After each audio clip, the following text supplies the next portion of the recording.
प्यारे बच्चों नमस्कार। मैं कृष्णकांत त्रिपाठी अपने चैनल में आपका स्वागत करता हूं।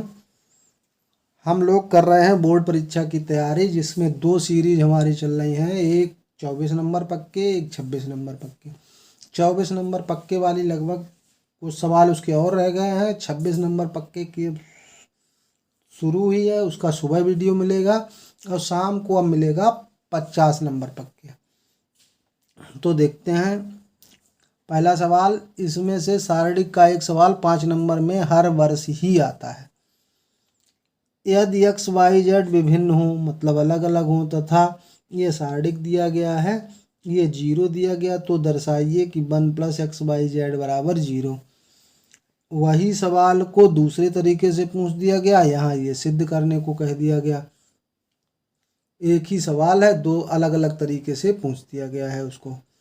तो देखते हैं कैसे सिद्ध करेंगे। इसके लिए आपको सारणिक के प्रगुण पता होने चाहिए। नहीं पता है तो हम बताते जाएंगे। जब भी सारणिक का कोई कॉलम योग के रूप में लिखा हो तो उसको दो सारणिकों के रूप में हम लोग लिख सकते हैं। तो इस सारणिक को हम लोग लिख सकते हैं एक्स वाई जेड। जिसमें प्लस नहीं है वो कॉलम वैसे ही रहेंगे, और जो प्लस वाला है तो उसका पहला अवयव पहले सारणिक का अवयव हो जाएगा प्लस। पहले कॉलम में वही जो लिखा था, दूसरे कॉलम में भी वही जो लिखा था, और ये एक एक इस सारणिक का हो गया। अगला वाला अवयव दूसरे सारणिक का हो जाएगा। तो ये चीज किसके बराबर है? बराबर 0। पहले वाले टाइप से लगा रहे हैं, उसमें ये 0 दी गई है। अब देखो, पहली रो में x कॉमन, दूसरी रो में y कॉमन, तीसरी रो में z कॉमन। तो क्या लिखेंगे? दूसरे सारणिक से सारणिक की के R1 से x, R2 से y तथा R3 से z कॉमन लेने पर, कॉमन को हिंदी में क्या बोलते हैं? उभयनिष्ठ। उभयनिष्ठ लेने पर, उभयनिष्ठ ले लेते हैं तो ये क्या हो जाएगा। और एक बात, अगर पहले कॉलम को दूसरे कॉलम से या तीसरे कॉलम से एक कॉलम बदला जाए तो हो जाता है माइनस। लेकिन अगर क्रम से बदल दिया जाए, पहला दूसरा दूसरा तीसरा को बदल दिया जाए तो कोई अंतर, चक्री क्रम में बदला जाए उनको तो कोई अंतर नहीं पड़ता। तो हम एक एक तीसरे कॉलम को पहली जगह, फिर दूसरे कॉलम को, मतलब पहले कॉलम को दूसरी जगह और दूसरे को तीसरी जगह लिख देते हैं।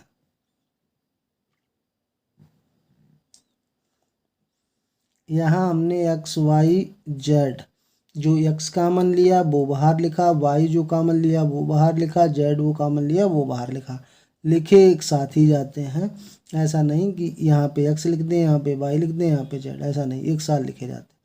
तो x यहाँ से कॉमन हुआ तो एक, यहाँ से x स्क्वायर से x कॉमन हुआ तो x बचा, x क्यूब से x स्क्वायर। अब y से यहाँ भी y बचा, यहाँ y स्क्वायर बचा, यहाँ z कॉमन है एक बचा, यहाँ z बचा, यहाँ z स्क्वायर बचा। ये सब काहे के बराबर चल रहा? 0 के बराबर। अब हम देखते हैं कि हमारे दोनों सारणिक एक ही हैं, इनको हमने कॉमन ले लिया।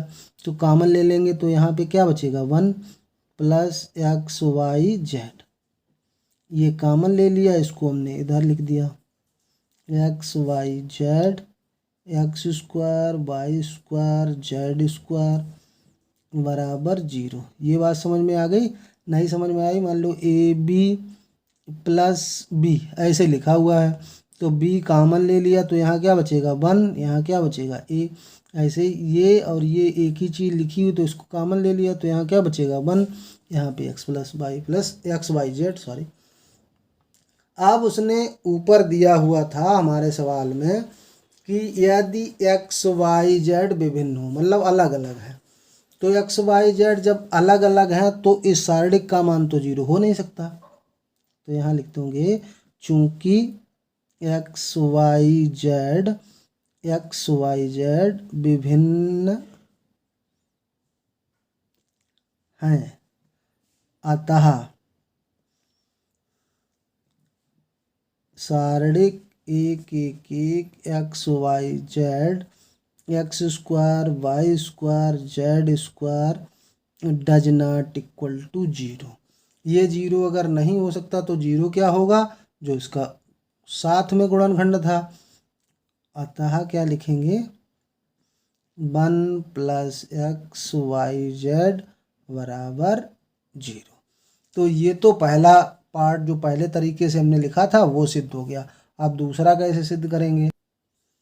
अब दूसरा सवाल हमारा यही तो था, अब उसमें बराबर जीरो नहीं दिया होगा, सिद्ध करने को कहा गया होगा।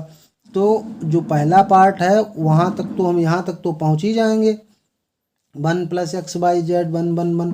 अब इसके अलावा हमको आगे, तो अब इससे कैसे सिद्ध करेंगे। अब देखो 1 plus x plus y plus z हो गया। अब इनमें सारणिक में ऑपरेशन चलते रहते हैं, इसको पहली रो, इसको दूसरी पंक्ति, इसको तीसरी पंक्ति, इसको पहला कॉलम, इसको दूसरा कॉलम, इसको तीसरा कॉलम बोलते हैं। तो आप इन सवालों को सिद्ध करने में कॉलम से कॉलम में या रो से रो में कोई भी ऑपरेशन कर सकते हैं। अब हमें इन दो अवयवों को जीरो बना लेना है। कैसे जीरो बना लेंगे, अब इसको पहली को उससे घटा दें। क्या करते हैं, R1 में से हमने R2 घटा दिया तथा R2 में से R3 घटा दिया। ये R1 एरो करके लिखते हैं क्योंकि पता चल जाए कि R1 में हमने किया, R1 की जगह पे लिखेंगे इसको। तो ये हो गया 1 प्लस एक्स वाई जेड। अब घटा देते हैं, इसको इससे घटाओ जीरो हो गया, इसको इससे घटाओ तो एक्स माइनस वाई हो गया, इसको घटाओ तो x square minus y square हो गया, इसको घटाओ जीरो हो गया, इसको घटाओ वाई माइनस जेड हो गया, y square minus z square. और ये किसी से नहीं घट बढ़ रहा है तो ये ऐसे ही रहेगा। अब ये क्या हो जाएगा, 1 plus x Y z 0 0 1 x minus y. यहाँ पे a square minus b square का फार्मूला लगाएंगे, तो एक्स माइनस वाई और एक्स प्लस वाई। यहाँ पे वाई माइनस जेड, यहाँ पर फिर वही a square minus b square लगाएंगे, तो a plus b a minus b हो जाएगा। अब देखो पहली रो से एक्स माइनस वाई कॉमन मिल जाएगा, जीरो में से किसी का भाग दे दो, और दूसरी रो से वाई माइनस जेड कॉमन मिल जाएगा। तो R1 से एक्स माइनस वाई तथा R2 से वाई माइनस जेड उभयनिष्ठ लेने पर, कॉमन की हिंदी होती है उभयनिष्ठ। अब इसको उभयनिष्ठ ले लेंगे तो हमें क्या मिल जाएगा, 1 प्लस एक्स वाई जेड। फिर हमने पहली रो से एक्स माइनस वाई लिया, दूसरे से वाई माइनस जेड लिया। अब बच क्या गया, 0 0 1। यहाँ कॉमन एक्स माइनस वाई हो गया, यहाँ वाई माइनस जेड, यहाँ से कुछ कॉमन नहीं, यहाँ से एक्स माइनस वाई तो एक्स प्लस वाई बचा, यहाँ से वाई माइनस जेड कॉमन हो गया तो वाई प्लस जेड, यहाँ से जेड स्क्वायर बचा। अब क्या करेंगे, C1 के सापेक्ष विस्तार करने पर, विस्तार कर दीजिए C1 के सापेक्ष। विस्तार क्या होता है, x minus y y minus z, विस्तार करते हैं C1 के सापेक्ष। पहला ये लिया तो जिस रो में आएगा जिस कॉलम में आएगा वो छूट जाएगा, तो जीरो गुणा में लिखेंगे तो जिसके गुणे हम जीरो ही हो जाएगा। दूसरा अवयव भी 0 है तो इसके सापेक्ष विस्तार करेंगे, ये भी आएगा। यहाँ पे एक के साथ क्या आएगा, ये इस कॉलम में और इस रो में है तो वो छूट जाता है और इधर से ऐसे गुणा किया जाता है y प्लस जेड, और बीच में माइनस रहता है, फिर इधर गुणा, तो माइनस का x माइनस वाई हो जाएगा। ये देखो माइनस का y, ये प्लस का y, कैंसिल हो गया। तो आया क्या हमारा 1 plus x Y z, x minus y, y minus z और z माइनस x। यही हमको प्रूव करना था, तो प्रूव हो गया। ये हो गया हमारा आंसर। सवाल बहुत अच्छी तरह से समझ में आया है तो वीडियो को लाइक करना मत भूलना, और चैनल को सब्सक्राइब नहीं किया है तो सब्सक्राइब ज़रूर करना, और एक प्यारा सा कमेंट भी कर दिया करो जिससे समझ में आए कि आप लोग कौन कौन देख रहा है। धन्यवाद।